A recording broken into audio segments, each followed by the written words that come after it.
ಎಲ್ಲರಿಗೂ ವಂದನೆಗಳು. ಈ ದಿನ ನಾವು ಸಾಯಿ ಸಚ್ಚರಿತ್ರೆಯ 47ನೇ ಅಧ್ಯಾಯವನ್ನು ತಿಳ್ಕೊಳ್ಳೋಣ.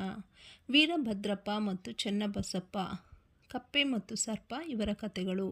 ಬಾಬಾ ಅವರ ವದನಾರವಿಂದವು ಮಂಗಳಕರವಾದದ್ದು. ನಾವು ಅವರನ್ನು ಒಮ್ಮೆ ದೃಷ್ಟಿಸಿ ನೋಡಿದರೆ ಸಾಕು. ಅವರು ನಮ್ಮ ಪೂರ್ವಜನ್ಮದ ಅನೇಕ ದುಃಖಗಳನ್ನು ನಿರ್ಮೂಲ ಮಾಡಿ ನಮ್ಮನ್ನು ಆಶೀರ್ವದಿಸುತ್ತಾರೆ. ನಮ್ಮ ಮೇಲೆ ಅವರ ಕೃಪಾದೃಷ್ಟಿಯು ಬಿದ್ದರೆ ನಮ್ಮ ಕರ್ಮ ಬಂಧವು ಬಿಡುಗಡೆಯಾಗಿ ನಮಗೆ ಅತಿಶಯವಾದ ಆನಂದವು ದೊರಕುತ್ತದೆ. ಪರಮ ಪಾವನೆಯಾದ ಗಂಗೆಯು ತನ್ನಲ್ಲಿ ಮಿಂದವರೆಲ್ಲ ಪಾಪಗಳೆಲ್ಲವನ್ನೂ ನಿರ್ಮೂಲ ಮಾಡುತ್ತಾಳೆ ಅಲ್ಲವೇ? ಆದರೆ ಅವಳು ಸಂತರು ತನ್ನಲ್ಲಿ ಬಂದು ಮಿಂದು ಅವರ ಪಾದಧೂಳಿಯಿಂದ ತನ್ನಲ್ಲಿರುವ ಪಾಪಗಳು ಅಳಿಯಲೆಂದು ಆಶಿಸುತ್ತಾಳೆ. ಶ್ರೀ ಸಾಯಿಯು ಸಂತಶ್ರೇಷ್ಠರಲ್ಲಿ ಅನರ್ಘ್ಯ ರತ್ನ. ಈಗ ಅವರೇ ಹೇಳಿರುವ ಈ ಕಥೆಗಳನ್ನು ಕೇಳಿರಿ. ಕಪ್ಪೆ ಮತ್ತು ಸರ್ಪ. ಒಂದು ದಿನ ಬೆಳಗ್ಗೆ ಉಪಾಹಾರವಾದ ನಂತರ ಅಡ್ಡಾಡುತ್ತಾ ಒಂದು ಸಣ್ಣ ನದಿಯ ದಡಕ್ಕೆ ಬಂದೆನು. ನನಗೆ ಆಯಾಸವಾಗಿತ್ತು. ಅಲ್ಲಿ ಸ್ವಲ್ಪ ವಿಶ್ರಮಿಸಿಕೊಂಡ ನಂತರ ಕೈಕಾಲು ತೊಳೆದು ಸ್ನಾನ ಮಾಡಿ ಕುಳಿತಿದ್ದೆ. ಗಾಳಿ ತಣ್ಣಗೆ ಬೀಸುತ್ತಿತ್ತು. ನಾನು ಚಿಲುಮೆ ಸೇದಲು ಶುರು ಮಾಡಿದೆ. ಆಗ ಒಂದು ಕಪ್ಪೆ ಡರಾವ್ ಡರಾವ್ ಎಂದು ಹೊದರುವ ಶಬ್ದ ಕೇಳಿ ಬಂದಿತು. ಚಿಲುಮೆ ಸೇದಬೇಕು ಎನ್ನುವುದರೊಳಗೆ ದಾರಿಕಾರನೊಬ್ಬನು ನನ್ನ ಸಮೀಪಕ್ಕೆ ಬಂದನು. ಅವನು ನನಗೆ ನಮಸ್ಕರಿಸಿ ತನ್ನ ಮನೆಗೆ ನನ್ನನ್ನು ಊಟಕ್ಕೆ ಆಮಂತ್ರಿಸಿದನು. ಅವನು ಚಿಲುಮೆ ಹೊತ್ತಿಸಿ ನನಗೆ ಕೊಟ್ಟನು. ಪುನಃ ಕಪ್ಪೆಯ ಶಬ್ದ ಕೇಳಿಸಿತು. ದಾರಿಕಾರನು ಕುತೂಹಲದಿಂದ ಅದು ಏನೆಂದು ಕೇಳಿದನು. ಆಗ ನಾನು, ಒಂದು ಕಪ್ಪೆ ತೊಂದರೆಯಲ್ಲಿ ಇದೆ. ಅದು ತನ್ನ ಹಿಂದಿನ ಜನ್ಮದ ಕರ್ಮಫಲವನ್ನು ಅನುಭವಿಸುತ್ತಿದೆ. ನಾವು ಪೂರ್ವಜನ್ಮದಲ್ಲಿ ಬಿತ್ತಿದ ಬೀಜದ ಫಲವನ್ನು ಈಗ ಅನುಭವಿಸಲೇಬೇಕು. ದುಃಖಿಸುವುದರಿಂದ ಏನೂ ಪ್ರಯೋಜನವಿಲ್ಲ ಎಂದೆನು. ನಂತರ ದಾರಿಕಾರನು ಅವುಗಳನ್ನು ನೋಡಲು ಹೊರಟನು. ಆಗ ನಾನು, ಒಂದು ಕಪ್ಪೆ ಸರ್ಪದ ಬಾಯಿಗೆ ಸಿಕ್ಕು ಹೊದರುತ್ತಿದೆ. ಅವು ಎರಡೂ ಹಿಂದಿನ ಜನ್ಮದಲ್ಲಿ ವೈರಿಗಳಾಗಿದ್ದವು. ಈಗ ಅವು ತಮ್ಮ ಕರ್ಮಫಲವನ್ನು ಅನುಭವಿಸುತ್ತಿವೆ ಎಂದೆನು. ಅವನು ಆ ಕಡೆ ಹೋಗಿ ನೋಡಲು ಒಂದು ಕಾಳಸರ್ಪವು ಒಂದು ದೊಡ್ಡ ಕಪ್ಪೆಯನ್ನು ಬಾಯಿಯಲ್ಲಿ ಹಿಡಿದಿದ್ದನ್ನು ಕಂಡನು. ಅವನು ಹಿಂತಿರುಗಿ ಇನ್ನು 10-12 ನಿಮಿಷಗಳಲ್ಲಿ ಸರ್ಪವು ಕಪ್ಪೆಯನ್ನು ನುಂಗಿಬಿಡುವುದೆಂದು ತಿಳಿಸಿದನು. ಅದಕ್ಕೆ ನಾನು, ಸಾಧ್ಯವಿಲ್ಲ. ಅದರ ಅಪ್ಪನಾದ ನಾನು ಇಲ್ಲಿ ಇರುವಾಗ ಸರ್ಪವು ಅದನ್ನು ನುಂಗಲು ಸಾಧ್ಯವಿಲ್ಲ. ಹಾಗಾದರೆ ನಾನು ಇಲ್ಲಿ ಇರುವುದಾದರೂ ಏಕೆ? ಕಪ್ಪೆಯನ್ನು ಹೇಗೆ ರಕ್ಷಿಸುವೆನೆಂಬುದನ್ನು ನೋಡು ಎಂದೆನು. ಚಿಲುಮೆ ಎಳೆದ ನಂತರ ನಾವು ಆ ಸ್ಥಳಕ್ಕೆ ಧಾವಿಸಿದೆವು. ಅವನು ಸರ್ಪವು ನಮ್ಮ ಮೇಲೆ ಎರಗಿ ಬೀಳುವುದೋ ಎಂಬ ಭಯದಿಂದ ನನ್ನನ್ನು ಮುಂದೆ ಹೋಗದಂತೆ ತಡೆದನು. ಅದನ್ನು ಲೆಕ್ಕಿಸದೆ ನಾನು ಮುಂದೆ ಹೋಗಿ ಆ ಸರ್ಪವನ್ನು ಕುರಿತು, ವೀರಭದ್ರಪ್ಪ, ನಿನ್ನ ಶತ್ರುವಾದ ಬಸಪ್ಪನು ಕಪ್ಪೆಯಾಗಿ ಹುಟ್ಟಿದ ನಂತರವೂ ಪಶ್ಚಾತ್ತಾಪಗೊಂಡಿಲ್ಲವೇ? ನೀನು ಸಹ ಸರ್ಪವಾಗಿ ಹುಟ್ಟಿದ ನಂತರವೂ ನಿನ್ನ ದ್ವೇಷವನ್ನು ತ್ಯಜಿಸಿಲ್ಲವೇ? ನಾಚಿಕೆಯಿಂದ ನಿನ್ನ ದ್ವೇಷ ಬಿಟ್ಟು ಶಾಂತವಾಗಿರು ಎಂದೆನು. ಇದನ್ನು ಕೇಳಿದ ನಂತರ ಸರ್ಪವು ಕಪ್ಪೆಯನ್ನು ಬಿಟ್ಟು ನೀರಿನಲ್ಲಿ ಮುಳುಗಿ ಮಾಯವಾಯಿತು. ಕಪ್ಪೆಯು ಪೊದೆಯಲ್ಲಿ ಓಡಿ ಅಡಗಿತು. ದಾರಿಕಾರನಿಗೆ ಆಶ್ಚರ್ಯವಾಯಿತು. ಅವನು, ನಿನ್ನ ಮಾತುಗಳನ್ನು ಕೇಳಿದ ನಂತರ ಹೇಗೆ ಸರ್ಪವು ಕಪ್ಪೆಯನ್ನು ಬಿಟ್ಟಿತು? ವೀರಭದ್ರಪ್ಪ ಯಾರು? ಬಸಪ್ಪ ಯಾರು? ಅವರಿಬ್ಬರ ದ್ವೇಷಕ್ಕೆ ಕಾರಣವೇನು ಎಂದು ಕೇಳಿದನು. ಆಗ ನಾನು ಪುನಃ ಮರದ ನೆರಳಿಗೆ ಬಂದು ಅವನಿಗೆ ಚಿಲುಮೆ ಕೊಟ್ಟು ಆ ರಹಸ್ಯವನ್ನು ಹೇಳಿದೆನು. ನನ್ನ ಊರಿನಿಂದ 4-5 ಮೈಲಿಗಳ ದೂರದಲ್ಲಿ ಒಂದು ಮಹಾದೇವನ ದೇವಸ್ಥಾನವಿತ್ತು. ದೇವಸ್ಥಾನವು ಬಹಳ ಹಳೆಯದಾಗಿ ಬಿದ್ದು ಹೋಗಿತ್ತು.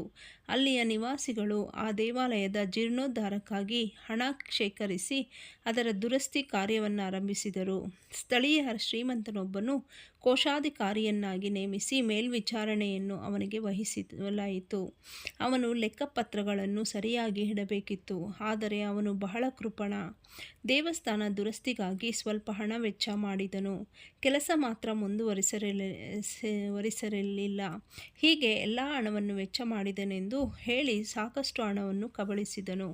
ಮಾತಿನಲ್ಲಿ ಬಹಳ ಒರಟಾಗಿ ಕೆಲಸವು ನಡೆಯದಿದ್ದುದಕ್ಕೆ ಏನಾದರೂ ಕಾರಣ ಹೇಳಿ ಕಾಲವನ್ನು ಕಳೆಯುತ್ತಿದ್ದನು.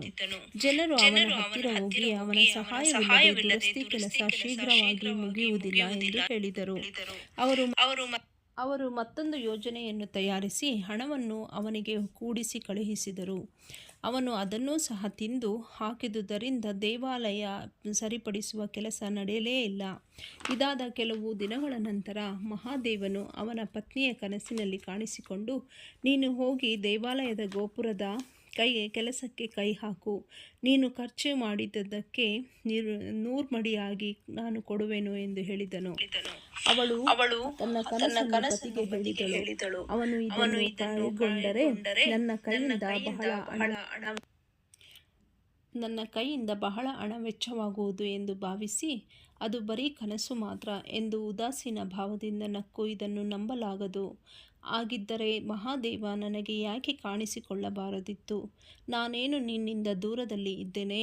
ಪತಿ ಪತ್ನಿಯರಲ್ಲಿ ವೈಮನಸ್ಸು ತರಲು ಉದ್ದೇಶಿಸಿದ ಕೆಟ್ಟ ಸ್ವಪ್ನ ಅದು ಎಂದು ಸುಮ್ಮನಾದನು. ಅವಳೂ ಸಹ ಸುಮ್ಮನಿರಬೇಕಾಯಿತು.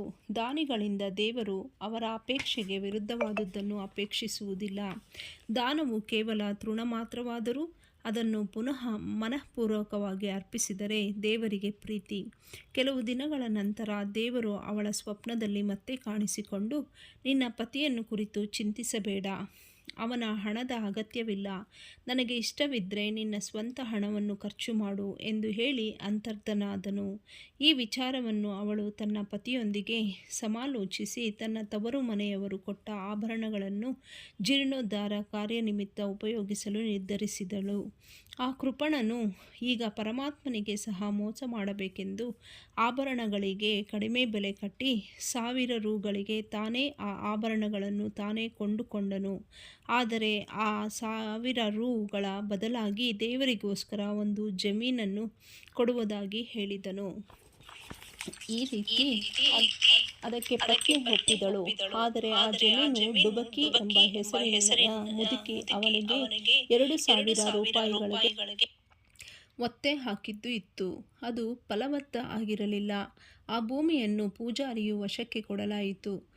ಕೆಲವು ಕಾಲದ ನಂತರ ಆಶ್ಚರ್ಯಕರವಾದ ಸಂಗತಿ ನಡೆದು ಹೋಯಿತು. ಒಂದು ದಿನ ಭಯಂಕರ ಮಳೆ ಬಿರುಗಾಳಿ ಬಂದು ಕೃಪಣನ ಮನೆಗೆ ಸಿಡಿಲು ಬಡಿದು ಅವನು, ಅವನ ಪತ್ನಿ ಮತ್ತು ಡುಬಕಿ 3 ಮೃತರಾದರು. ಆ ಕೃಪಣನು ಮರುಜನ್ಮದಲ್ಲಿ ಮಥುರೆಯ ಬ್ರಾಹ್ಮಣ ವಂಶದಲ್ಲಿ ವೀರಭದ್ರಪ್ಪನಾಗಿ ಹುಟ್ಟಿದನು. ಅವನ ಹೆಂಡತಿಯು ದೇವಾಲಯದ ಪೂಜಾರಿಯ ಮಗಳಾಗಿಯೂ ಡುಬಕಿಯು ಚನ್ನಬಸಪ್ಪನಾಗಿಯೂ ಜನ್ಮ ತಾಳಿದರು. ಆ ದೇವಾಲಯದ ಅರ್ಚಕನು ತನ್ನ ಮಿತ್ರನಾಗಿದ್ದನು. ಅವನು ಆಗಾಗ್ಗೆ ನನ್ನ ಸಲಹೆ ಪಡೆಯುತ್ತಿದ್ದನು. ಅವನ ಪುತ್ರಿಯಾದ ಗೌರಿಯು ಸಹ ನನ್ನಲ್ಲಿ ಪ್ರೀತಿ, ವಿಶ್ವಾಸ ಮತ್ತು ಗೌರವದಿಂದ ಇದ್ದಳು. ಹುಡುಗಿಯು ಪ್ರಾಪ್ತವಯಸ್ಕಳಾದಳು. ಅರ್ಚಕನಿಗೆ ಅವಳ ಮದುವೆ ನೆರವೇರಿಸುವಂತೆ ಚಿಂತೆ ಶುರುವಾಯಿತು. ವರನನ್ನು ಹುಡುಕ ಹತ್ತಿದನು. ಗೌರಿಯನ್ನು ವೀರಭದ್ರಪ್ಪನಿಗೆ ಕೊಟ್ಟು ವಿವಾಹ ಮಾಡಲಾಯಿತು. ವೀರಭದ್ರಪ್ಪನು ಮೊದಮೊದಲು ನನ್ನಲ್ಲಿ ವಿಶ್ವಾಸ ಇಟ್ಟಿದ್ದನು. ಆದರೆ ಆ ಜನ್ಮದಲ್ಲಿಯೂ ಅವನಿಗೆ ಧನ ಲೋಭ ಬಹಳ ಇದ್ದಿತು. ಕಾಲ ಉರುಳಿತು. ಗೌರಿಯ ಅದೃಷ್ಟದಿಂದ ಭೂಮಿಗೆ ಅತಿ ಹೆಚ್ಚು ಬೆಲೆ ಬಂದಿತು. ಆ ಶುಷ್ಕ ಜಮೀನಿಗೆ 1,00,000 ರೂಪಾಯಿ ದೊರೆತವು. ಅವಳ ಆಭರಣದ ಬೆಲೆಯ 100ರಷ್ಟು ಅರ್ಧ ಹಣವು ನನ್ನ ನಗದಾಗಿ ಬಂದಿತು. ಉಳಿದ ಅರ್ಧ ಹಣವನ್ನು 25 ಕಂತುಗಳಲ್ಲಿ ಕೊಡುವಂತೆ ತೀರ್ಮಾನವಾಯಿತು. ಆ ಹಣದ ವಿಷಯದಲ್ಲಿ ಕಲಹ ಹುಟ್ಟಿತು. ನನ್ನ ಹತ್ತಿರ ಪಂಚಾಯಿತಿಗೆ ಬಂದರು. ಆಗ ನಾನು, ಆ ಜಮೀನು ದೇವರಿಗೆ ಸೇರಿದ್ದು, ಅದರ ಹಕ್ಕು ಪೂಜಾರಿಯದೆಂದು, ಅದರ ಮಾಲೀಕರು ಗೌರಿ ಎಂದು, ಅವಳ ಅನುಮತಿ ಇಲ್ಲದೆ 1 ಕಾಸು ಕೂಡ ಮುಟ್ಟಲು ಅವಳ ಗಂಡನಿಗೆ ಅಧಿಕಾರವಿಲ್ಲವೆಂದು ತೀರ್ಮಾನ ಕೊಟ್ಟೆನು. ಇದನ್ನು ಕೇಳಿದ ವೀರಭದ್ರಪ್ಪನು ನನ್ನ ಮೇಲೆ ಕೋಪಗೊಂಡು ಗೌರಿಯ ಹಕ್ಕನ್ನು ಅಲ್ಲಗಳೆದು ನಾನು ಹಣ ಪಡೆಯಲು ಇಚ್ಛಿಸಿರುವೆನೆಂದು ಆರೋಪಿಸಿದನು. ಅವನ ನುಡಿಗಳನ್ನು ಕೇಳಿ ದೇವರೇ ಎಂದು ಸ್ತಬ್ಧನಾದೆನು. ವೀರಭದ್ರಪ್ಪನು ಹೆಂಡತಿಯನ್ನು ತೆಗಳಿದನು. ಗೌರಿಯು ಮಧ್ಯಾಹ್ನ ನನ್ನ ಹತ್ತಿರ ಬಂದು, ನನ್ನ ಗಂಡನ ನುಡಿಗಳಿಂದ ನಿನಗೆ ನೋವಾಗಿರಬಹುದು, ಆದರೆ ನೀವು ನನ್ನ ಕೈ ಬಿಡಬೇಡಿ ಎಂದು ಅಂಗಲಾಚಿ ಬೇಡಿಕೊಂಡಳು. ಹೀಗೆ ಅವಳು ನನ್ನಲ್ಲಿ ಶರಣಾಗತಳಾದುದರಿಂದ ನಾನು 7 ಸಮುದ್ರಗಳನ್ನಾದರೂ ದಾಟಿ ಅವಳನ್ನು ರಕ್ಷಿಸುವೆನೆಂದು ಅಭಯ ಕೊಟ್ಟೆನು. ಅದೇ ದಿನ ರಾತ್ರಿ ದೇವರು ಗೌರಿಯ ಸ್ವಪ್ನದಲ್ಲಿ ಕಾಣಿಸಿಕೊಂಡು, ಧನವೆಲ್ಲವೂ ನಿನಗೆ ಸೇರಿದ್ದು, ಅದನ್ನು ಯಾರಿಗೂ ಕೊಡಬೇಡ, ಚೆನ್ನಬಸಪ್ಪನನ್ನು ಸಂಧಿಸಿ ಅವನೊಡನೆ ಆಲೋಚಿಸಿ ಸ್ವಲ್ಪ ಹಣವನ್ನು ದೇವಾಲಯಕ್ಕೆ ವಿನಿಯೋಗಿಸಿ ನಿನ್ನ ಸ್ವಂತ ಖರ್ಚಿಗೆ ಬೇಕಾದರೆ ಮಸೀದಿಯಲ್ಲಿರುವ ಬಾಬಾ ಅವರ ಸಲಹೆ ಪಡೆ ಎಂದು ಹೇಳಿ ಮಾಯವಾದನು. ಗೌರಿಯು ಇದನ್ನು ನನಗೆ ತಿಳಿಸಿದಳು. ನಾನು ಸರಿಯಾದ ಮಾರ್ಗದರ್ಶನ ನೀಡಿದೆ. ಅಸಲನ್ನು ನೀನೇ ಇಟ್ಟುಕೊಂಡು ಬಡ್ಡಿಯ ಅರ್ಧ ಭಾಗವನ್ನು ಚೆನ್ನಬಸಪ್ಪನಿಗೆ ಕೊಡು ಎಂದು ಹೇಳಿ ವೀರಭದ್ರಪ್ಪನಿಗೆ ಇದರಲ್ಲಿ ಲೇಷ ಮಾತ್ರವೂ ಅಕ್ಕಿಲ್ಲ ಎಂದೆನು. ಹೀಗೆ ಹೇಳುತ್ತಿರುವಾಗ ಚೆನ್ನಬಸಪ್ಪ ಮತ್ತು ವೀರಭದ್ರಪ್ಪನು ಇಬ್ಬರೂ ಕಲಹ ಮಾಡುತ್ತಾ ನನ್ನ ಬಳಿಗೆ ಬಂದರು. ನಾನು ಅವರನ್ನು ಸಮಾಧಾನ ಮಾಡಲು ಯತ್ನಿಸಿ ಗೌರಿಯ ಕಂಡ ಸ್ವಪ್ನವನ್ನು ಅವರಿಗೆ ತಿಳಿಸಿದನು. ವೀರಭದ್ರಪ್ಪನು ಅತಿ ಕೋಪದಿಂದ ಚೆನ್ನಬಸಪ್ಪನನ್ನು ಕೊಲೆ ಮಾಡುವುದಾಗಿ ಹೆದರಿಸಿದನು. ಚೆನ್ನಬಸಪ್ಪ ಅಂಜುಬುರುಕ. ಅವನು ಬಂದು ನನ್ನ ಕಾಲುಗಳನ್ನು ಹಿಡಿದುಕೊಂಡನು. ಆಗ ನಾನು ಅವನನ್ನು ಕಾಪಾಡುತ್ತೇನೆ ಎಂದು ಭರವಸೆ ಕೊಟ್ಟೆನು. ಕೆಲವು ಕಾಲದ ನಂತರ ಚೆನ್ನಬಸಪ್ಪನು ಗತಿಸಿದನು. ಈಗ ಚೆನ್ನಬಸಪ್ಪನು ಕಪ್ಪೆಯಾಗಿಯೂ ವೀರಭದ್ರಪ್ಪನು ಸರ್ಪವಾಗಿಯೂ ಇರುತ್ತಾರೆ. ಚೆನ್ನಬಸಪ್ಪನ ಅರ್ಥಧ್ವನಿಯನ್ನು ಕೇಳಿ ನನ್ನ ಮಾತುಗಳು ನೆನಪಾದವು. ಆದುದರಿಂದ ನಾನು ಬಂದು ಅವರನ್ನು ರಕ್ಷಿಸಿ ನನ್ನ ವಚನ ಪಾಲಿಸಿದೆನು. ಭಕ್ತರು ಅಪಾಯದಲ್ಲಿರುವಾಗ ದೇವರು ಅವರ ಕಡೆಗೆ ಹೋಗಿ ಅವರನ್ನು ಕಾಪಾಡುತ್ತಾನೆ. ನನ್ನನ್ನು ಇಲ್ಲಿಗೆ ಕಳುಹಿಸಿ ಕಪ್ಪೆಯನ್ನು ಚೆನ್ನಬಸಪ್ಪನನ್ನು ರಕ್ಷಿಸಿದನು. ಇದೆಲ್ಲ ಆ ಪರಮಾತ್ಮನ ಲೀಲೆ. ನೀತಿ: ಮನುಷ್ಯ ಮಾಡಿದ್ದನ್ನು ಅನುಭವಿಸಲೇಬೇಕು. ಅದರಿಂದ ತಪ್ಪಿಸಿಕೊಳ್ಳಲು ಸಾಧ್ಯವಿಲ್ಲ. ಹಣದ ಮೇಲಿನ ಆಶೆ ಅವನನ್ನು ಕೆಡಿಸುತ್ತದೆ. ಕೊನೆಗೆ ಅವನನ್ನು ನಾಶಗೊಳಿಸುತ್ತದೆ. ಇತರರನ್ನು ನಾಶಗೊಳಿಸಿ ಇತರರನ್ನೂ ನಾಶ ಮಾಡುತ್ತದೆ. ಶ್ರೀ ಸಾಯಿ ಪ್ರಣಾಮ. ಎಲ್ಲರಿಗೂ ವಂದನೆಗಳು.